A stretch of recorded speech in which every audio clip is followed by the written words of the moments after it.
The first time Flora Mills saw herself in the cracked and dusty mirror of her father's ranch house, she knew what she was plain. Not ugly, exactly, but certainly not the kind of girl that made cowboys' heads turn when she walked into town. And in Cottonwood Springs, Arizona Territory, 1885, being plain was almost worse than being ugly. At least ugliness was memorable. Flora tucked a strand of mousy brown hair behind her ear and straightened her simple calico dress. At 22, she had long ago accepted what everyone in town whispered behind her back and sometimes to her face. Plain Flora, they called her. Sensible as a work boot and just about as pretty. She didn't mind. Truly, she didn't. Beauty faded, but a good head for figures and a steady hand with a rifle would see a woman through life just fine. "Flora!" her father's voice boomed from downstairs. "Those cattle ain't gonna count themselves." "Coming, Pa," she called back, pinching her pale cheeks in a futile attempt to bring some color to them before giving up and hurrying down the creaking wooden stairs. The Mills Ranch wasn't the biggest in the territory, but it was respectable enough. After her mother died from fever when Flora was just 12, she had taken over the household duties and helped her father with the ranch accounts. She had a way with numbers that impressed even the bank manager in town, though he'd never admit that a woman had a better head for business than most men he knew. "Cattle buyers coming tomorrow," John Mills said, pushing his hat back on his graying head as Flora entered the kitchen. "Need to make sure our counts are accurate. Don't want Simmons cheating us again." "He won't," Flora said confidently, reaching for her ledger. "Not after I caught his arithmetic mistake last time." Her father chuckled. "That's my girl, smart as a whip." He paused, his weathered face softening. "Your ma would be proud, Flora." Flora smiled, though the compliment felt bittersweet. Smart as a whip, practical as the day is long, these were the compliments she received. Never beautiful or enchanting, or the kind of words other girls in town collected like precious gems. "I'll head out to the north pasture now," she said, grabbing her wide-brimmed hat. "Should be back before supper."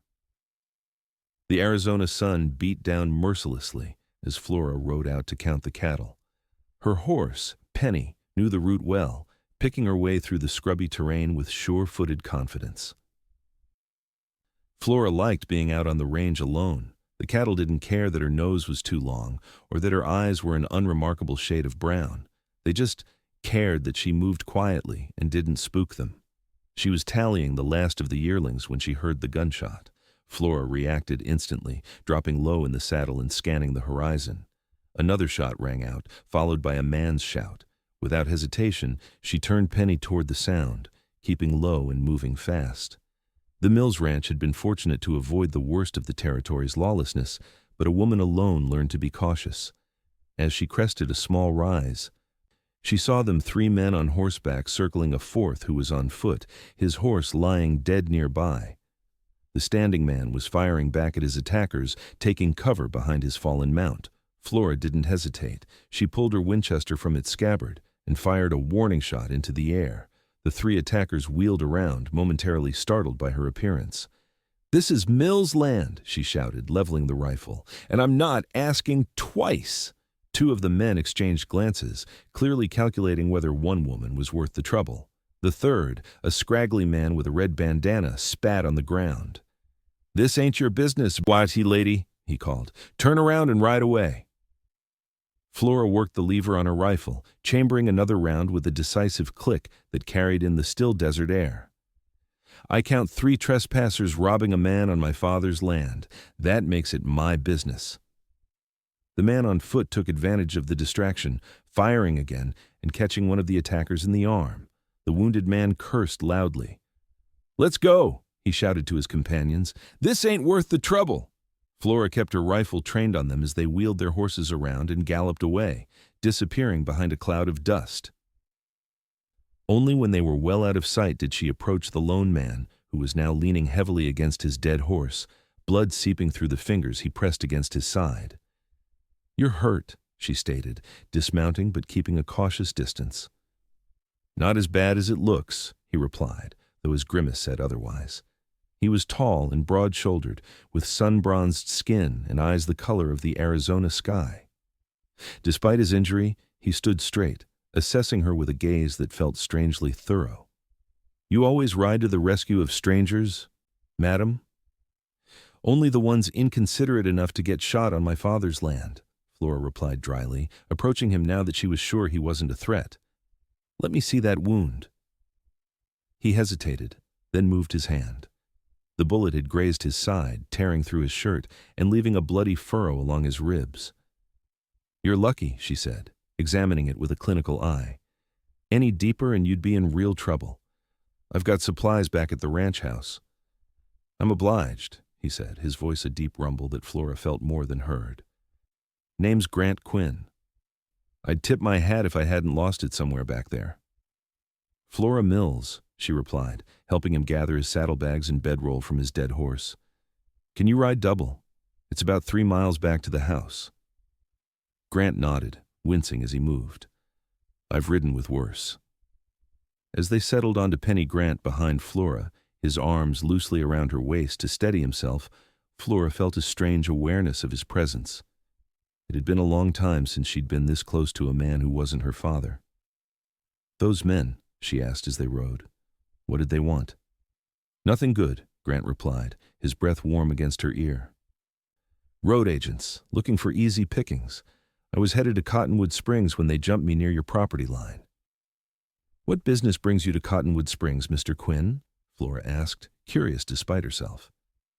Strangers weren't uncommon in the growing territory, but something about Grant Quinn seemed different from the usual drifters and cowboys passing through. Cattle business, he said. I'm representing the Quinn outfit from up Colorado way, looking to expand our operation. Flora nodded, piecing together his story with the telegram her father had received last week. You're early then. My father wasn't expecting the Quinn representative until next week.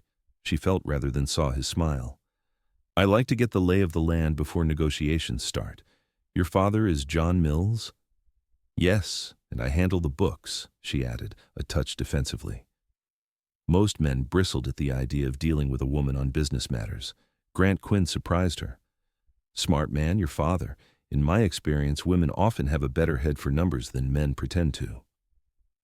Flora found herself smiling as they rode, and by the time they reached the ranch house, she had learned that Grant Quinn was 30 years old, had been running his family's ranch since his father died 5 years ago, and had a younger sister who was the real business mind of the family. Her father was out checking the southern pasture, so Flora helped Grant into the house and sat him at the kitchen table while she gathered medical supplies. This will sting, she warned as she cleaned the wound with whiskey.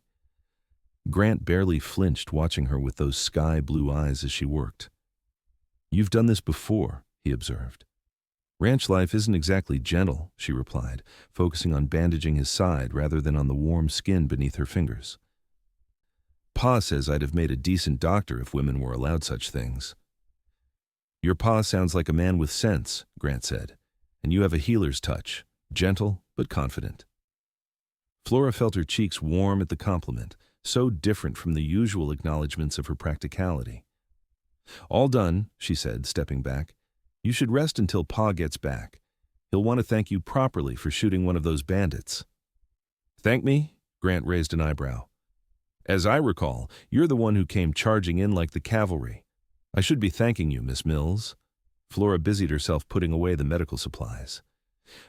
Anyone would have done the same. No, Grant said quietly. They wouldn't have. Most men would have hidden. Most women would have run for help. You rode straight into danger without hesitation. That's rare. Flora didn't know how to respond to that, so she changed the subject. Are you hungry? I was about to start supper anyway. As she moved around the kitchen, Flora was acutely aware of Grant watching her. Not in the dismissive way most men looked at plain women like they were pieces of furniture, but with genuine interest. It was unsettling. Is there something on my face, Mr. Quinn? She finally asked, pausing with a potato in one hand and a knife in the other.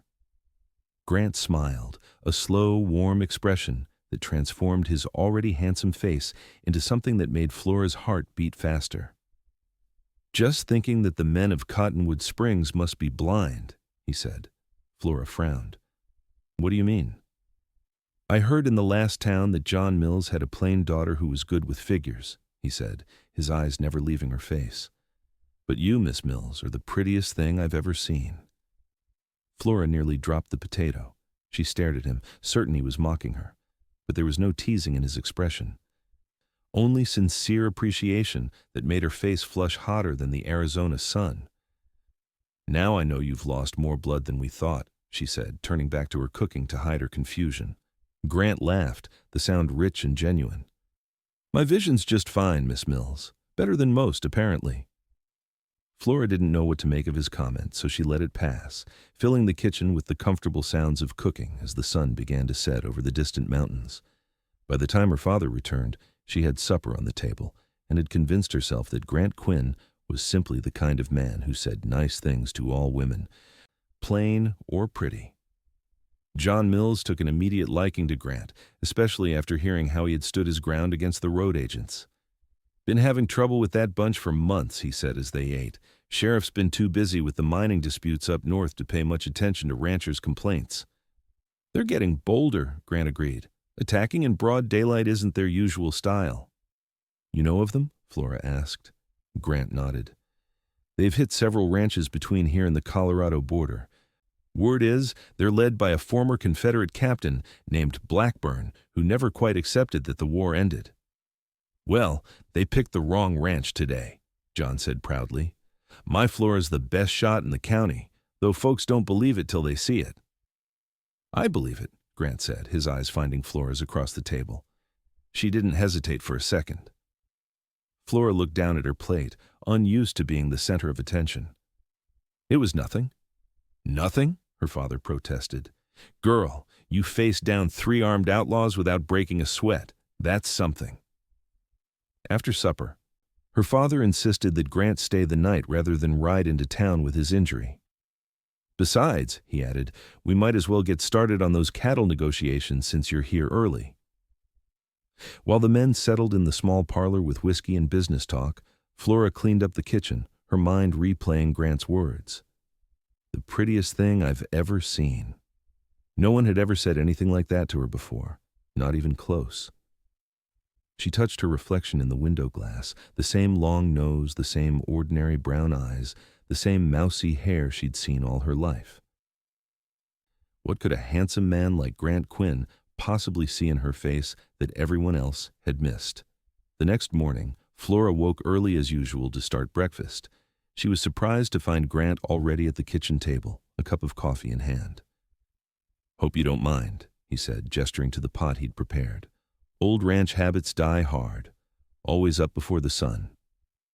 "Not at all," Flora replied, suddenly self-conscious of her simple work dress and hair hastily pinned up. "Did you sleep well?" "Better than I expected with this," he said, touching his bandaged side. "Your father mentioned you're heading into town today for supplies." Flora nodded as she began mixing biscuit dough. "We usually go once a month. Is there something you need?" "Actually, I thought I might ride along, if you don't mind the company. I should send a telegram to my sister letting her know I arrived safely, and I need to arrange for a new horse."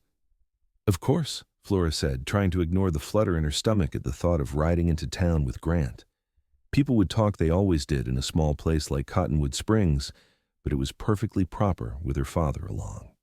The trip into town was uneventful, though Flora couldn't help noticing how Grant's presence changed things.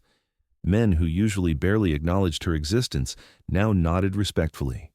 Women who had known her all her life suddenly found reasons to stop and chat, their eyes curiously assessing Grant. While her father went to the bank, Flora and Grant visited the general store to order supplies. Mrs. Tompkins, the owner's wife, raised her eyebrows at the sight of them together. "Flora Mills, don't you look nice today?" she said, though Flora was wearing the same practical dress she always wore to town. "Thank you, Mrs. Tompkins," Flora replied, pulling out her supply list. "We'll need the usual order, plus some extra coffee and sugar." As Mrs. Tompkins totaled the order, she couldn't resist prying. "And who might your friend be?" Before Flora could answer, Grant stepped forward with a charming smile. "Grant Quinn, madam. I'm here to negotiate a cattle deal with Mr. Mills." "Quinn? From the Colorado outfit?" Mrs. Tompkins looked impressed. "I've heard that's one of the biggest spreads north of Santa Fe." "We do all right," Grant said modestly. By the time they left the store, Flora knew that news of Grant Quinn's presence and his apparent interest in the Mills ranch would be all over town by midday. What she didn't expect was to run directly into Thomas Webb, the banker's son, as they stepped onto the boardwalk. "Flora," he said, looking surprised to see her with a stranger. "I was just coming to find you. Pa said your father's at the bank." "Hello, Thomas," Flora replied politely. Though they'd grown up together, Thomas had never shown any particular interest in her beyond the casual friendship of small-town acquaintances. "Yes, Pa's arranging the cattle money. This is Mr. Grant Quinn." Thomas eyed Grant with the instant wariness of a territorial male. "Quinn? From Colorado?" Grant nodded, extending his hand. "That's right. You know of us?"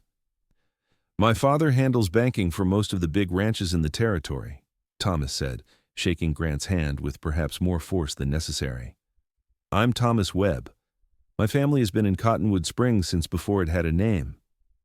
Flora resisted the urge to roll her eyes at Thomas's posturing. "We should find Pa, Mr. Quinn. He'll be waiting." "Of course," Grant agreed. "Good to meet you, Mr. Webb."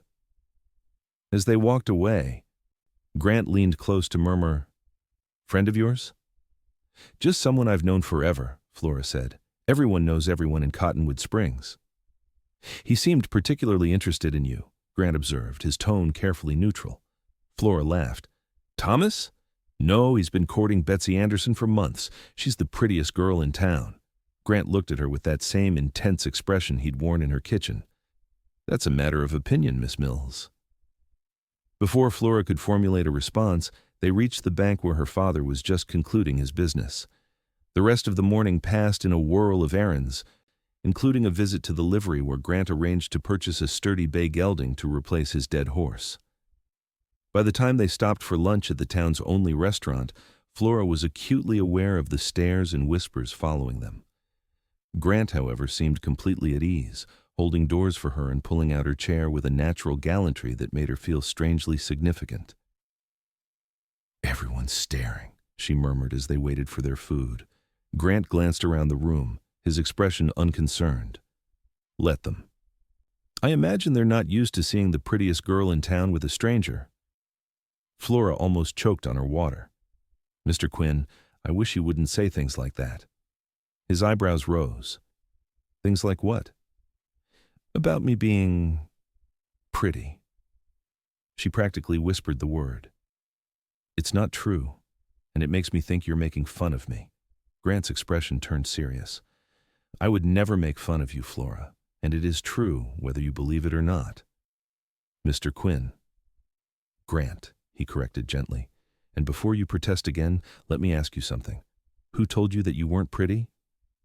Flora blinked, taken aback by the direct question. "No one had to tell me. I have mirrors." "Mirrors only show a reflection, not the truth," Grant said. "I've seen genuine beauty all over this country, Flora. It's not just about perfect features or fashionable looks. It's about the light that shines from within." Flora stared at him, speechless. No one had ever spoken to her like this before. "When you rode up yesterday, fearless and determined, the sun catching in your hair and that look of absolute certainty in your eyes." He shook his head slightly, as if the memory still affected him.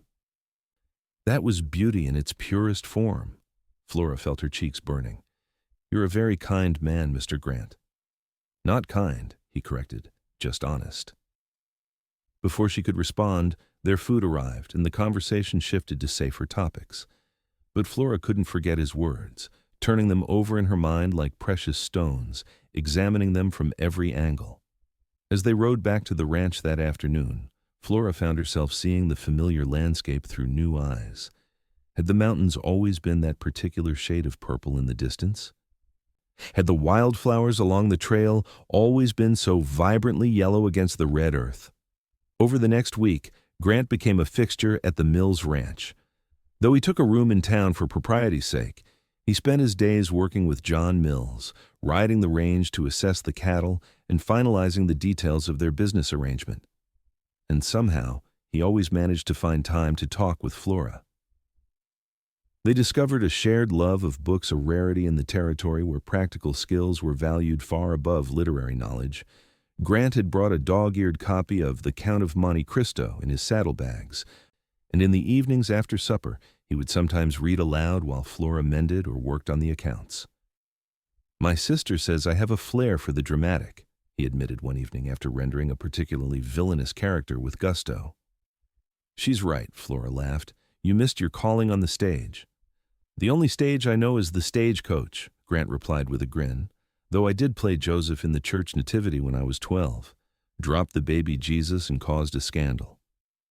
These quiet moments, filled with stories and laughter, became the highlights of Flora's days. Grant treated her differently than anyone ever had, not as plain, practical Flora Mills, but as a woman worthy of attention and admiration. One afternoon, as they rode together checking fence lines in the western pasture, Grant asked about her life before the ranch. "Did you always want to be a rancher's daughter?" he asked as they paused to let their horses drink from a small stream. Flora considered the question. "I never really thought about wanting to be anything else. After Ma died, there was so much to do just to keep everything going. Pa needed me." "And what about now?" Grant pressed gently. "What does Flora Mills want for herself?" The question startled her. No one had ever asked what she wanted. "I don't know," she admitted. "I've never let myself think about it." "If you could do anything, go anywhere, what would it be?" Flora looked out across the vast landscape, allowing herself to imagine possibilities she'd never considered. "I'd like to see San Francisco," she said finally. "Ma had a cousin there who used to send letters describing the bay and the ships coming in from all over the world. It sounded like magic." Grant smiled. "San Francisco is something to see, all right. The whole city built on hills, the fog rolling in like a living thing, and more people from different places than you can imagine." "You've been there?" Flora asked, surprised. "A few times, on cattle business. The last time was just 6 months ago." His eyes took on a distant look. "We shipped a herd up to Oakland by rail, then took the ferry across to San Francisco. I stood on the deck watching the city appear out of the mist like something from a dream." Flora could almost see it through his description, and for a moment she let herself imagine standing on that ferry deck, perhaps with Grant beside her. "Tell me more," she said, eager to hear about places she'd only read about in dime novels. As they rode back to the ranch, Grant described San Francisco in such vivid detail that Flora felt as though she'd visited it herself. His stories awakened something in her, a yearning for experiences beyond Cottonwood Springs that she had never allowed herself to acknowledge. "You should see it someday," Grant said as they approached the ranch house. "You'd love the library there, bigger than this whole ranch house, with books from floor to ceiling." "Maybe someday," Flora replied, though she couldn't imagine leaving her father or the ranch. As they dismounted, Grant winced, his hand going to his injured side. "You've been overdoing it," Flora chided, immediately concerned. "Let me check that wound." Inside, she unwrapped the bandage to find the injury healing well, but still tender. As she applied a fresh bandage, she was acutely aware of Grant watching her face rather than her hands. "What is it?" she asked, unable to bear his scrutiny. "I was just thinking," he said quietly, "that I've never met anyone quite like you, Flora Mills." Something in his voice made her look up, and the intensity in his blue eyes stole her breath away. For a moment, she thought he might kiss her, and to her surprise, she realized she wanted him to. The front door slammed, breaking the moment as her father called out, "Flora! Grant! You back yet?" Flora stepped away quickly, her heart pounding. "In here, Pa! Just changing Mr. Quinn's bandage." That evening at supper, John Mills announced that they had finalized the cattle deal. "Grant's taking 50 head back to Colorado next week," he said, looking pleased. "Best price we've gotten in years." Flora felt a strange hollowness in her chest. Of course, Grant would be leaving. He had his own ranch to run, his own life far away from Cottonwood Springs. She had always known his stay was temporary. "That's wonderful news," she managed to say, forcing a smile. "Congratulations to you both." Later, as she washed the dishes, Flora tried to make sense of her feelings. In just over a week, Grant Quinn had upended her orderly life, making her question everything she had accepted about herself and her future. And now he was leaving, taking with him the only person who had ever called her pretty and meant it. She was so lost in thought that she didn't hear Grant enter the kitchen until he spoke. "Need some help?" Flora startled, nearly dropping a plate. "Oh, no.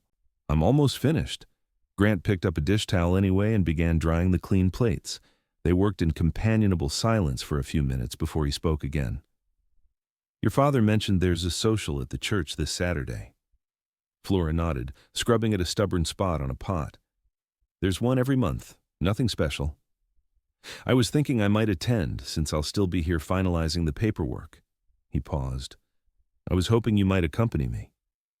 Flora's hands stilled in the soapy water. "You want to take me to the social?" "If you're willing," Grant said, his voice careful, as if he feared rejection. Flora turned to look at him, searching his face for any sign of teasing or pity. She found only sincerity in his clear blue eyes. "People will talk," she warned him. Grant smiled. "Let them. I'd be proud to have the prettiest girl in Cottonwood Springs on my arm." Flora felt a smile spreading across her face before she could stop it. "Then yes, I would be honored to accompany you, Mr. Quinn." The days leading up to the social passed in a blur of anticipation and anxiety for Flora. On Saturday afternoon, she found herself staring at the two dresses she owned that weren't everyday work clothes, a brown wool Sunday dress that was practical but severely plain, and a blue calico that had belonged to her mother and which Flora had never quite had the courage to wear. After much deliberation, she chose the blue. It was old-fashioned, having been made before the war, but the color was still vibrant, a deep cornflower blue that her father once said matched her mother's eyes. Flora had the same eyes, though she'd never thought of them as anything special.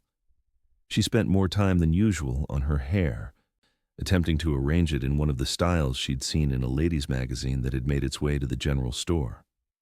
The result wasn't perfect, but it was different from her usual severe bun, with soft tendrils framing her face.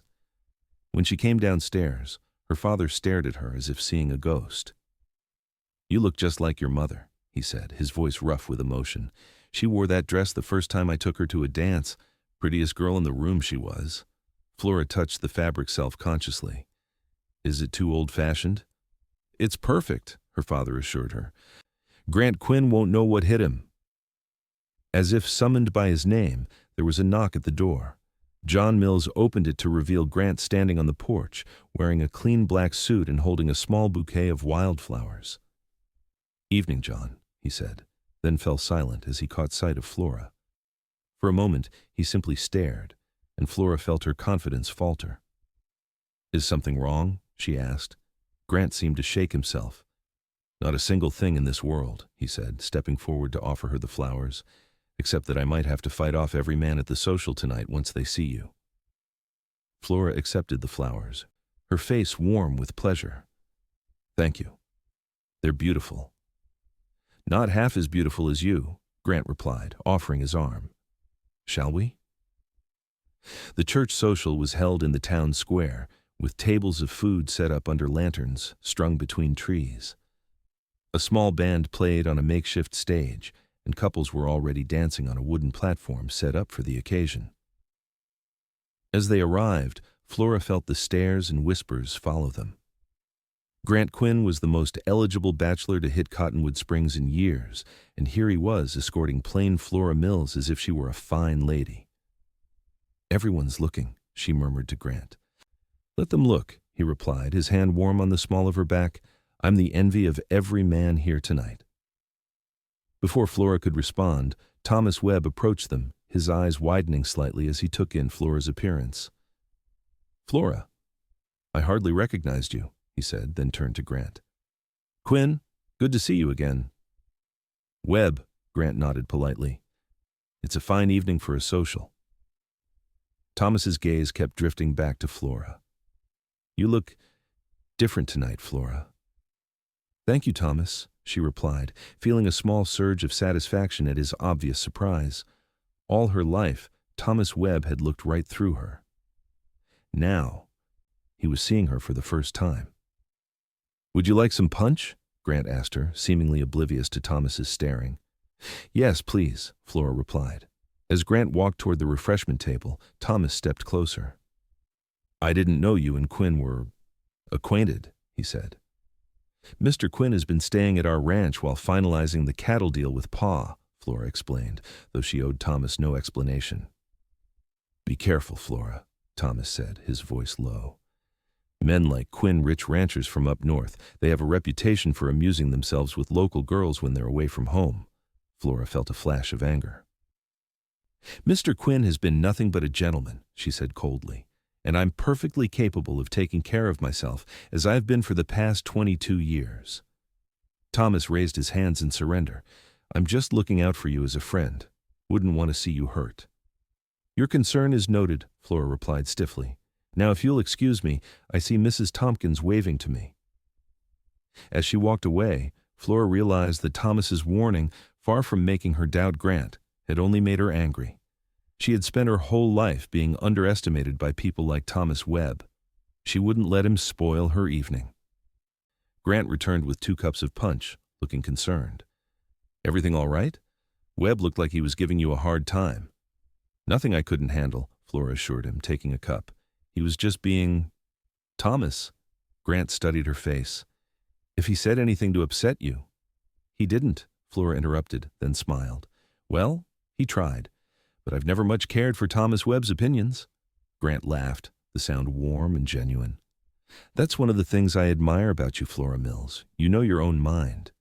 The band struck up a lively tune, and Grant set down his punch. Would you care to dance? Flora hesitated. I'm not very good. We don't get much practice out at the ranch. Neither am I, Grant admitted. I've stepped on more toes than I care to admit. We can be bad at it together. His self-deprecating humor made her laugh, and she let him lead her onto the dance floor. To her surprise, Grant was being modest. He moved with confidence and grace, guiding her through the steps of the dance with a sure hand at her waist. You lied, she accused playfully as they circled the floor. You dance beautifully. Only because I have the right partner, he replied, his eyes never leaving hers. As the evening progressed, Flora danced more than she ever had in her life. Grant claimed most of her dances, but to her surprise, other men also asked her to dance men who had barely noticed her existence before tonight. During a break in the music, Flora found herself surrounded by a group of young women who had always been polite but distant acquaintances. That dress is just lovely, Flora, said Betsy Anderson, the acknowledged beauty of Cottonwood Springs. Such an unusual shade of blue. Thank you, Flora replied, surprised by the genuine compliment. And your hair looks so nice down like that, added Mary Simmons. You should wear it that way more often. As the women chatted, asking her questions about Grant and the cattle deal, Flora realized that for the first time in her life, she was being included rather than tolerated. It wasn't just the dress or the hair, she knew. It was Grant's attention that had suddenly made her worthy of notice. The thought should have bothered her, but tonight she couldn't bring herself to care about the reasons. She was enjoying herself too much. When Grant found her again, he was carrying 2 plates of food. I thought you might be hungry, he said, guiding her to a quiet table beneath a tree strung with lanterns. Starving, Flora admitted, realizing she'd been too nervous to eat before the social. As they ate, Grant told her stories about his ranch in Colorado, about the mountains that turned purple at sunset, the alpine meadows filled with wildflowers in spring, and the crystal-clear streams teeming with trout. It sounds beautiful, Flora said wistfully. It is, Grant agreed. Different from Arizona, but beautiful in its own way. He paused, watching her face in the lantern light. I think you'd like it there. Something in his tone made Flora's heart beat faster. Before she could respond, the band started playing again, a slow waltz this time. Grant stood and offered his hand. One more dance? Flora nodded, letting him lead her back to the floor. This dance was different from the others. Grant held her closer, his hand warm against her back, his eyes never leaving her face. They moved together as if they'd been dancing for years, and Flora felt as though everyone else had disappeared, leaving just the 2 of them swaying beneath the stars. Flora, Grant said softly, I need to tell you something. What is it? She asked, suddenly anxious at his serious tone. When I came to Arizona, I was only thinking about cattle and business deals. I never expected... He trailed off, seeming to search for words. Never expected what? Flora prompted when he didn't continue. I never expected you, he said simply. I never expected to meet someone who would make me question everything I thought I wanted. Flora's breath caught. What do you mean?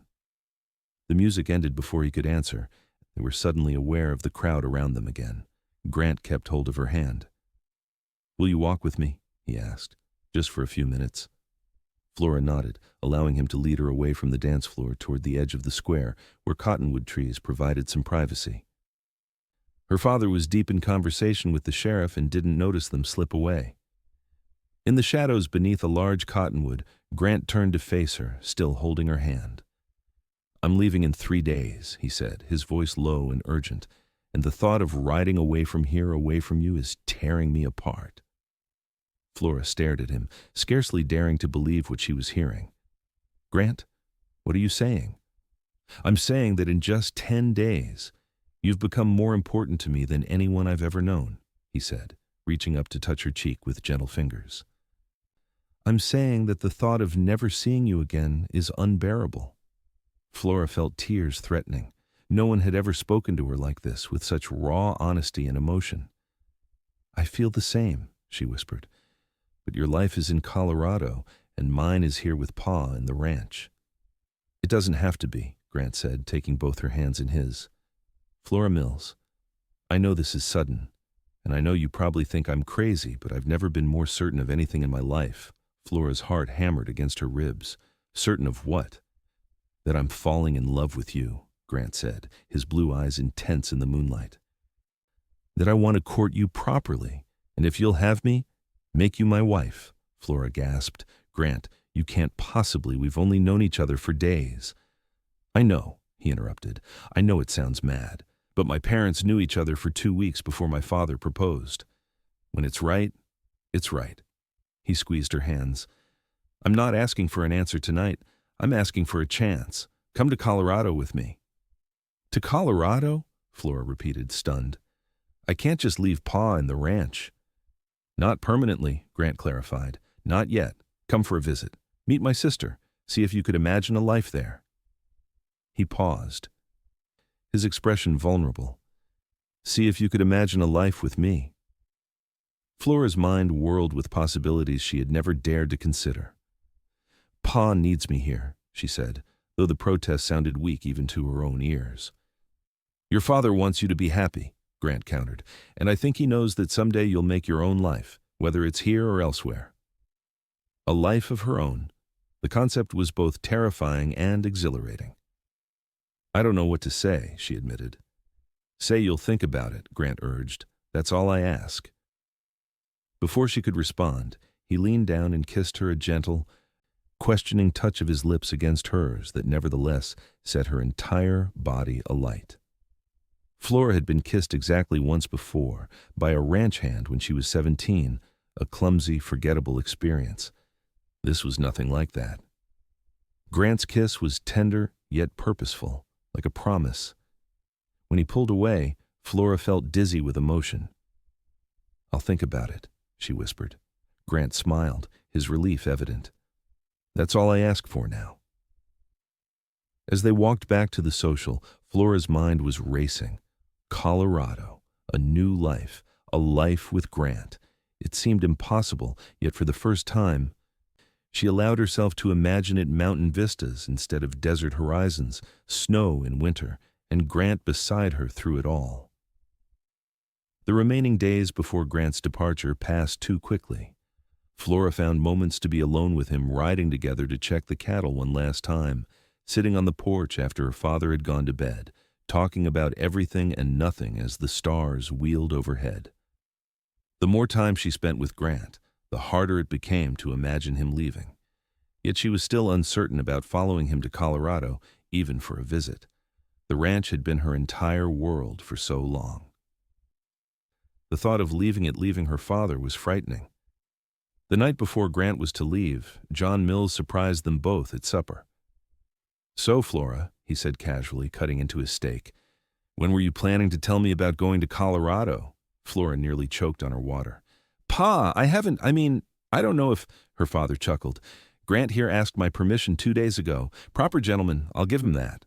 Flora turned to Grant, who had the grace to look sheepish. "You asked my father before I even decided?" "I wanted to be prepared," Grant admitted. "In case you said yes." John Mills set down his knife and fork, his expression turning serious. "Flora, I've watched you give your whole life to this ranch since your mother died. You've done the work of 3 people without a word of complaint. But this isn't all there is to life." "The ranch needs me," Flora protested weakly. "The ranch will be here," her father replied, "and so will I. But opportunities like this, people like Grant, they don't come along every day." He reached across the table to take her hand. "Your mother would want you to live, not just exist." Flora felt tears threatening. "But what about you? Who'll keep the books and run the house?" "I managed before you were old enough to help, and I can manage now," John said firmly. "Besides, it's just a visit for now. You can always come back if Colorado doesn't suit you." Flora looked from her father to Grant, whose expression was carefully neutral, though hope shone in his eyes. "A visit," she said slowly. "Just to see." Grant nodded. "Just to see." Then, "Yes," Flora decided, her heart racing with a mixture of fear and excitement. "I'll go to Colorado." The smile that broke across Grant's face was like sunrise. "You won't regret it, Flora. I promise you that." 2 days later, Flora found herself on the westbound train, watching Cottonwood Springs disappear behind them as they chugged toward Colorado. Her father had hugged her fiercely at the station, whispering, "Be happy, girl. That's all I ask." Now, sitting beside Grant as the Arizona desert rolled past the window, Flora felt a strange combination of terror and exhilaration. She had never been more than 50 miles from home in her entire life. "Having second thoughts?" Grant asked, noticing her pensive expression. "No," Flora replied honestly. "Just adjusting to the idea that I'm actually doing this." Grant took her hand, his thumb tracing circles on her palm. "We'll be in Denver by tomorrow evening, then another day's journey to the ranch.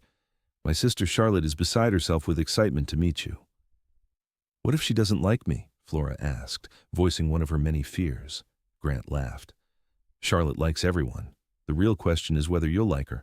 She can be a bit overwhelming at first."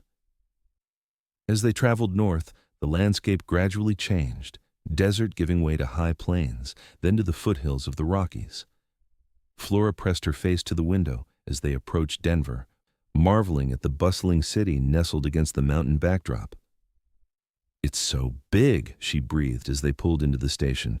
"Bigger than I imagined." "Wait until you see the mountains up close," Grant promised, helping her down from the train. They spent the night at a hotel in Denver, separate rooms of course, though Grant kissed her goodnight at her door with a thoroughness that left her breathless. The next morning, they boarded another train that would take them closer to the Quinn Ranch, followed by a carriage ride for the final stretch.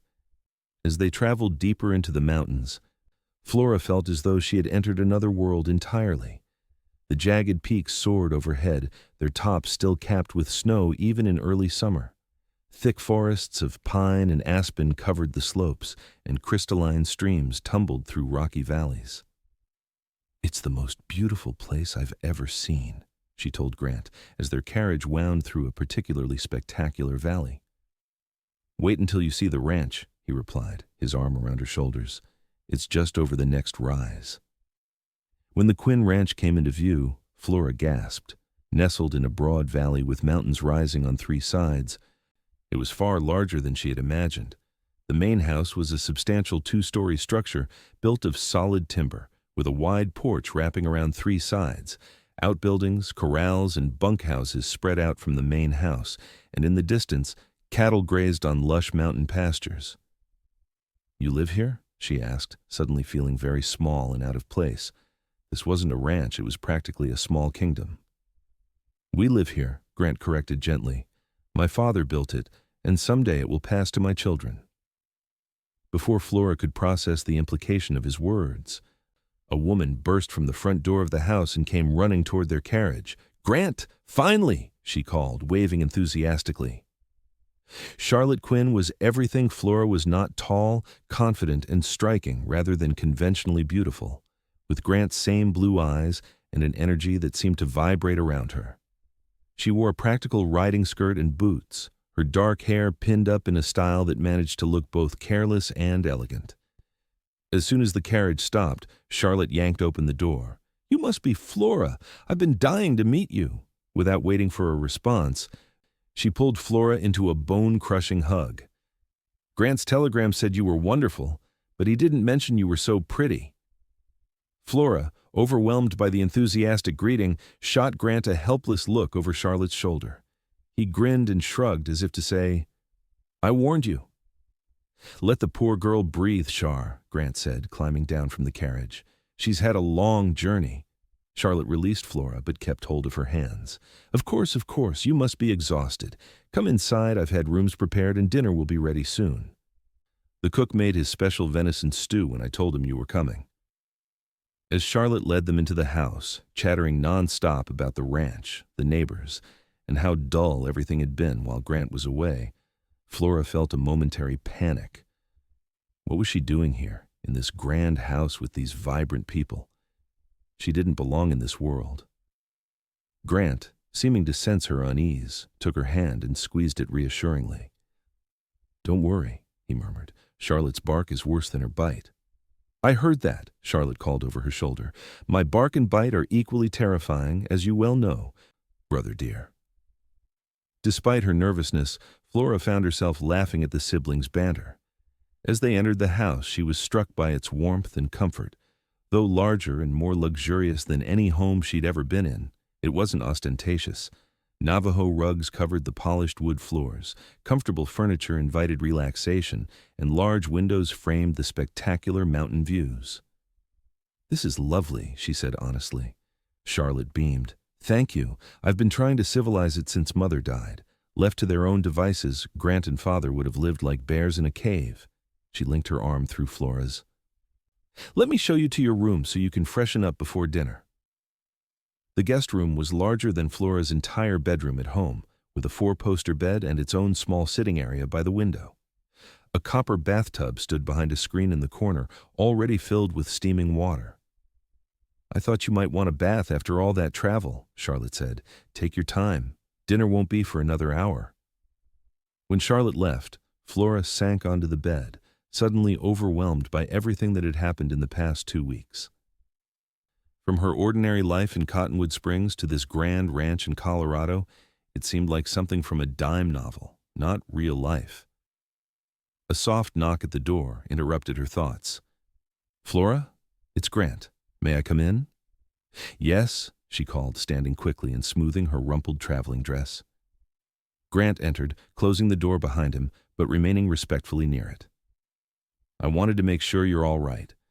Charlotte can be a bit much at first meeting." "She's wonderful," Flora said sincerely. "Just different from what I'm used to." Grant's expression softened. "Is all of this too much? The ranch, Charlotte, everything? Because if it is, we can—" "No," Flora interrupted. "It's not too much. It's just new." She moved to the window, looking out at the mountains turning gold in the late afternoon light. "Your home is beautiful, Grant."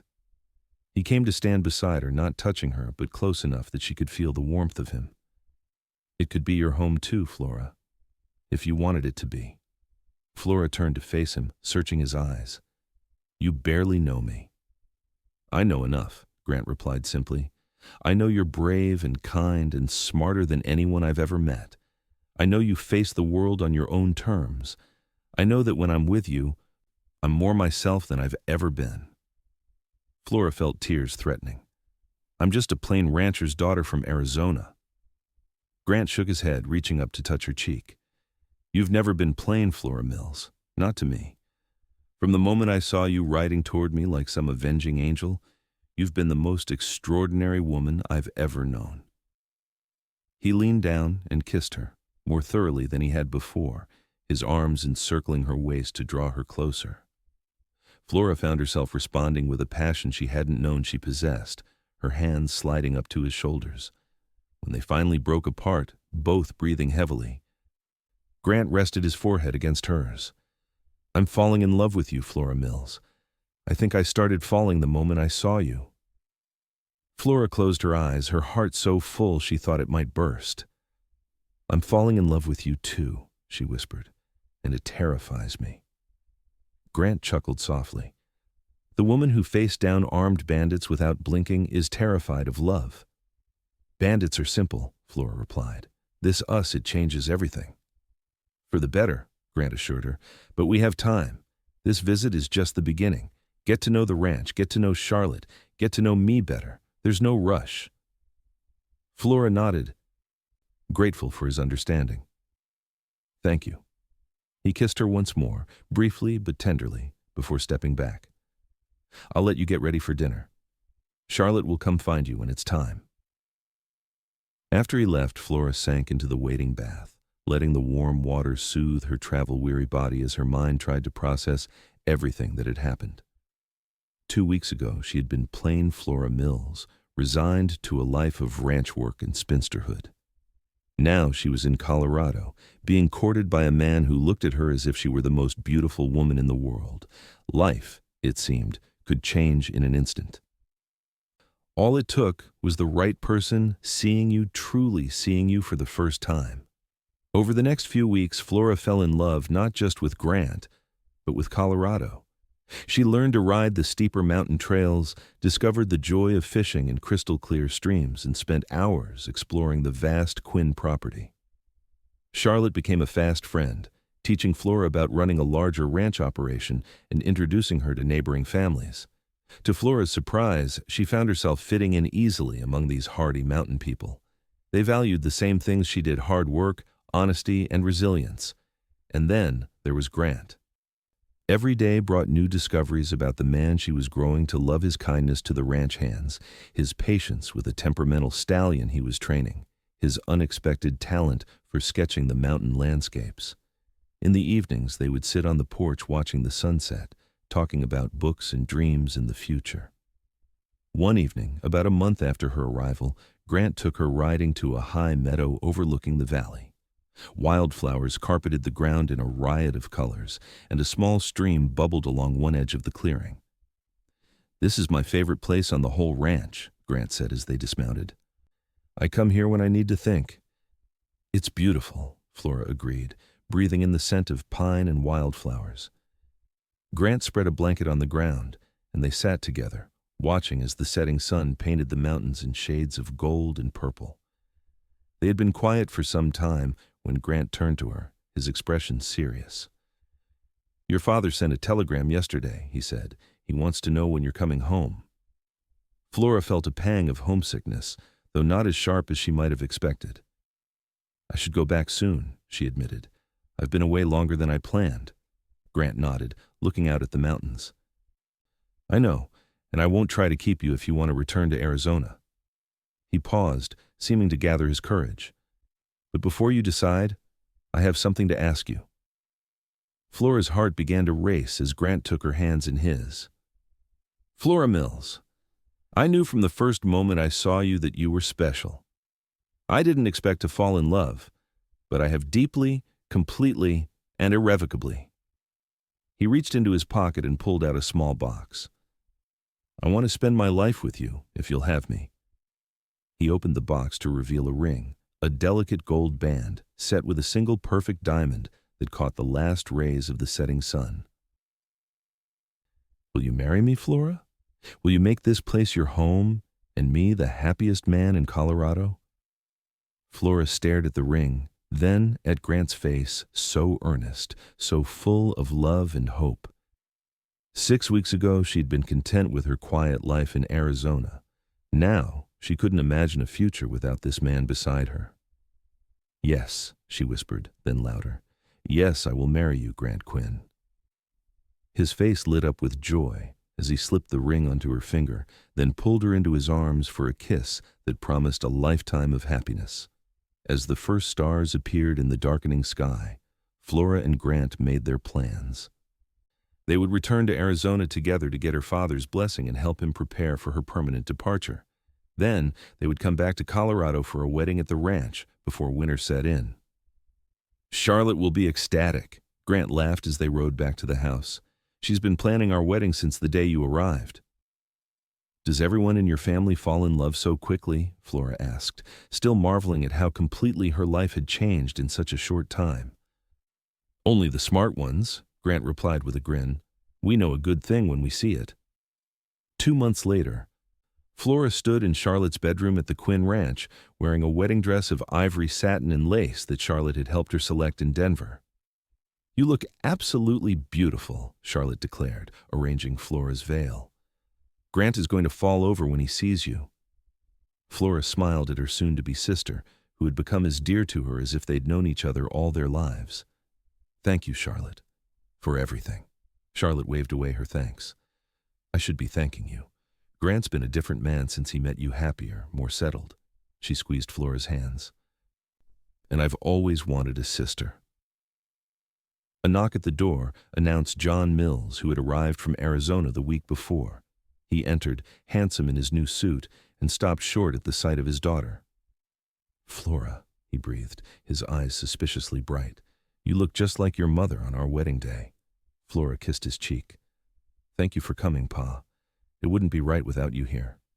Wouldn't have missed it for the world, he replied gruffly, though I'll miss having you at home. You'll visit often, Flora promised. And we'll come to Arizona too. And I expect grandchildren to spoil, John added with a wink that made Flora blush. The ceremony took place on the porch of the Quinn Ranch house, with the mountains providing a majestic backdrop. Neighbors from miles around attended, along with the ranch hands and a few friends who had made the journey from Arizona, including Mrs. Tompkins, who had wept with joy when she received the invitation. As Flora walked toward Grant on her father's arm, she saw in his eyes exactly what she'd seen that first day, that to him, she was the most beautiful woman in the world. Not because of her dress or her carefully arranged hair, but because he saw her the real Flora, with all her strength and determination and love. Grant took her hands as she reached him, his voice steady as he spoke his vows, promising to love and cherish her all the days of his life. When it was Flora's turn, she spoke from her heart, thanking him for seeing the beauty in her that she had never recognized in herself. As the minister pronounced them husband and wife, Grant pulled her close for a kiss that sealed their promises, and the gathered crowd erupted in cheers and applause. The celebration lasted well into the night, with dancing and feasting and stories told around bonfires as the stars came out over the mountains. Flora found herself the center of attention in a way she'd never been before, with Charlotte's friends declaring her absolutely charming and the ranch hands treating her with a respect that bordered on reverence. They're a little afraid of you, Grant confided with a laugh as they danced. Charlotte told them about how you faced down those bandits, and now they think you're some kind of gunslinger in a pretty dress. Flora laughed. Let them think it. It might keep them on their best behavior. As the celebration wound down, Grant led Flora to their new home, a smaller house he had built a short distance from the main ranch house, private but still part of the Quinn property. Welcome home, Mrs. Quinn, he said, lifting her into his arms to carry her across the threshold. Inside, candles had been lit, casting a warm glow over the comfortable furnishings. Flora had helped design the interior, blending her practical sensibilities with the comfort the mountain winters demanded. It's perfect, she said, turning to face her husband, with joyful tears in her eyes. Everything is perfect. Grant smiled, taking her in his arms. You're perfect, he corrected, kissing her tenderly. My beautiful, brave, perfect wife. As they stood together in their new home, Flora thought about the journey that had brought her here from the plain, practical girl in Arizona to the beloved wife of Grant Quinn. It hadn't been her appearance that had changed, but how she saw herself through Grant's eyes. What are you thinking? Grant asked, noticing her contemplative expression. I was thinking about the first time you called me pretty, Flora replied. How I didn't believe you. Grant smiled, tucking a strand of hair behind her ear. And now? Now I understand, Flora said. Beauty isn't just what you see in a mirror. It's being truly seen by someone who loves you. Grant kissed her again, deeper this time, a promise of the night to come and all the days and nights that would follow. I will always see you, Flora Quinn, he whispered against her lips. Always. 5 years later, Flora stood on the porch of their home, watching as Grant taught their 3-year-old son to ride his first pony. Little John, named for his grandfather, sat proudly on the gentle mare, his face alight with excitement as Grant led the pony around the corral. "Mama, look!" John called, waving wildly. "I'm riding!" "I see you, sweetheart," Flora called back, one hand resting on her swollen belly where their second child, a daughter, she was certain would arrive in just a few more months. The Quinn Ranch had prospered under Grant and Flora's joint management. Flora's head for figures had proven invaluable as they expanded their operation, and her practical innovations had improved everything from the calving barn to the bunkhouse kitchen. John Mills had visited twice a year without fail, staying for weeks at a time and doting on his grandson. He had finally hired a ranch manager in Arizona. Admitting that Flora had been right all along, the ranch could function perfectly well without her daily oversight. Charlotte had married a doctor from Denver the previous year, but still spent half her time at the ranch, unable to stay away from the place and people she loved for long. As Flora watched her husband and son, she thought about the strange twists of fate that had brought her here. If those bandits hadn't attacked Grant that day, if she hadn't ridden to his rescue, if he hadn't seen in her what no one else ever had, how different her life might have been. Grant looked up, catching her eye across the yard, and smiled that same warm smile that still made her heart beat faster after all this time.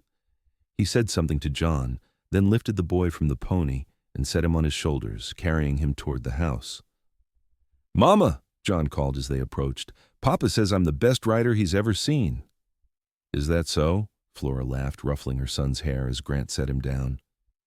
"Well, I might have exaggerated slightly," Grant admitted with a wink, "but he's definitely better than Charlotte was at his age."